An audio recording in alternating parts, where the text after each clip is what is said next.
1, 2, 3.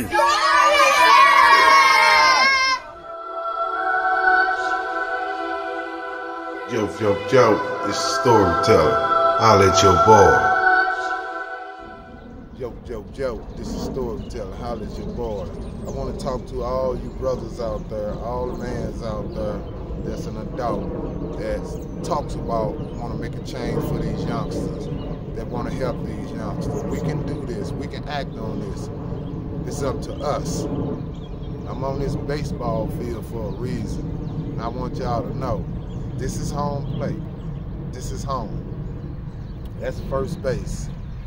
That's second base. That's third base.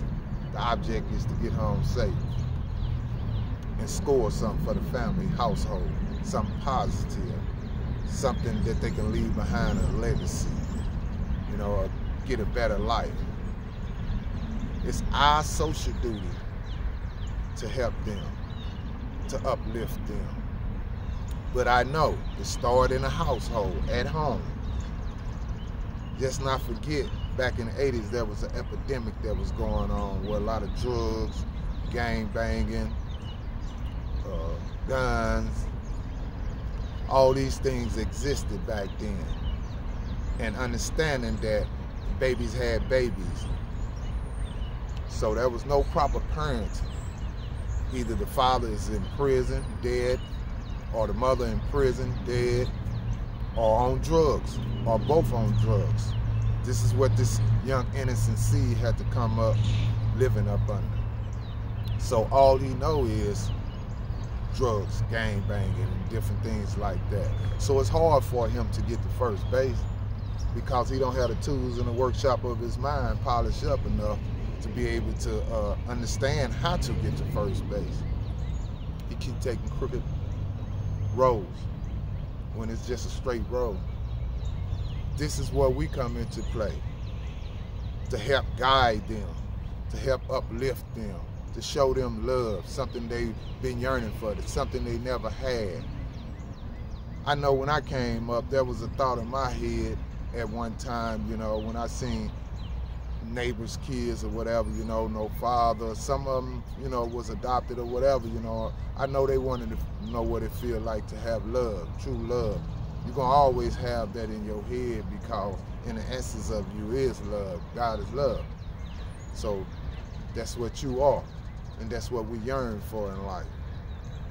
So it's our social duty as big brothers, father figures, and that God blessed us to still be here to be able to help nourish them. That's our social duty. Let's get together, let's help them, let's polish up the tools in the workshop of their mind and help them get to first base. It starts with us.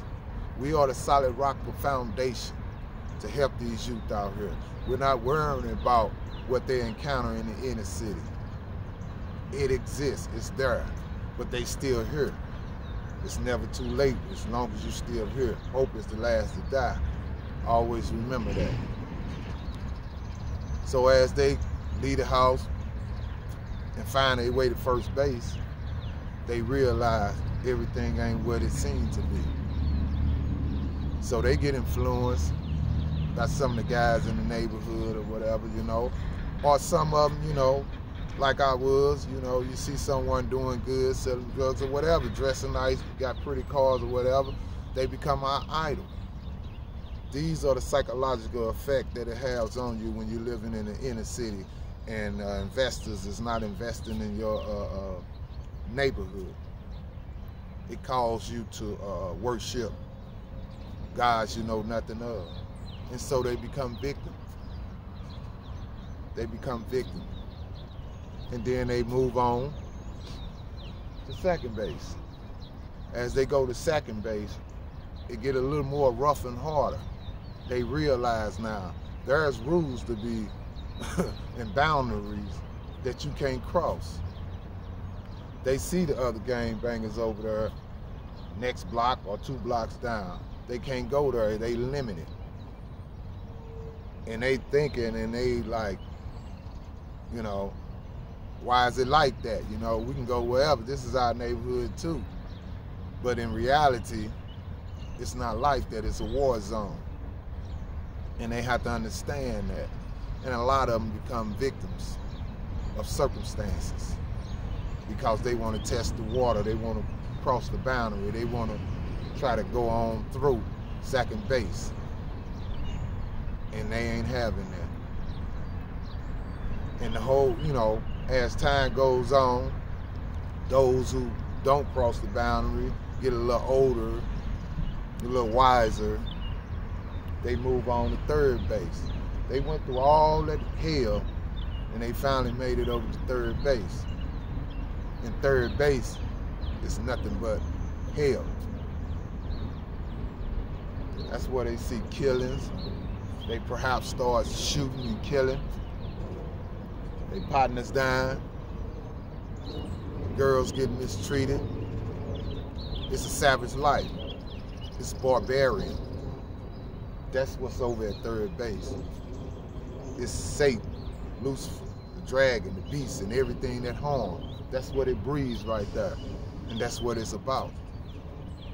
But we, as older generation, that's still blessed that God has given us the privilege to maintain here on these earthly things made manifest, must help. We must help because there's still hope. They're still traveling from first to second to third. They got to make it home. And it's up to us to make sure they make it home safe so they can nourish and feed their children into capacity and they can have some substance. It's like the rose that grew through the crack. It takes a while. There are going to be atrocities, storms, etc., dark nights or whatever. But it's still going to grow through the crack. And that's where we come into play. We have to do our part to help so it can grow through the crack and blossom and be a beautiful rose. And home, as they travel, some of them make it to home with a different perspective of life because they travel down the road of life. First, second, and third. And each base, there was a multitude lesson to be learned.